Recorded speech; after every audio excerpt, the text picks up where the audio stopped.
അടിമപ്പെട്ട് കഴിഞ്ഞാൽ മനുഷ്യനാണ് മനുഷ്യന്റെ ഏറ്റവും വലിയ ലഹരി. മടുപ്പ് വന്ന് ചേരാതെ അടുപ്പം കാത്തുവെക്കുന്ന മനുഷ്യനോളം ബന്ധങ്ങൾക്ക് വില നൽകുന്ന മറ്റാരാണെന്നേ ഉള്ളത്. അവഗണനയുടെ നേർത്ത തോന്നലിന് പോലും അവസരം ഉണ്ടാക്കാതെയുള്ള ത്യാഗത്തോളം മറ്റെന്താണ് വിലമതിക്കുന്നത്?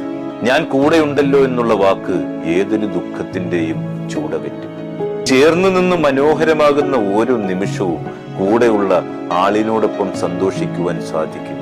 അതിനോളം മറ്റെന്താണ് ബന്ധങ്ങൾ വിലപ്പെട്ടതാക്കുന്നത്? നാം പോലും അറിയാതെ നമ്മളെ പിന്തുടർന്നു സ്നേഹിക്കുന്നവരെ തിരിച്ചറിയുന്നിടത്താണ് നമ്മുടെ സന്തോഷം തുടങ്ങുന്നത്. അത് കടലിനേക്കാൾ ആഴമേറിയതും തിരമാലകളെക്കാൾ ആഞ്ഞടിക്കുന്നതുമാണ്. അത് രണ്ടാളുകളെ ഒരു ഹൃദയത്തിനകത്താക്കുന്നു. സ്നേഹിക്കാനുള്ള ഹൃദയമുണ്ടെന്ന് മനസ്സിലാക്കാനുള്ള ഒരു ദിവ്യ അനുഭവം. അത് ആത്മാവിന്റെ സൗന്ദര്യം.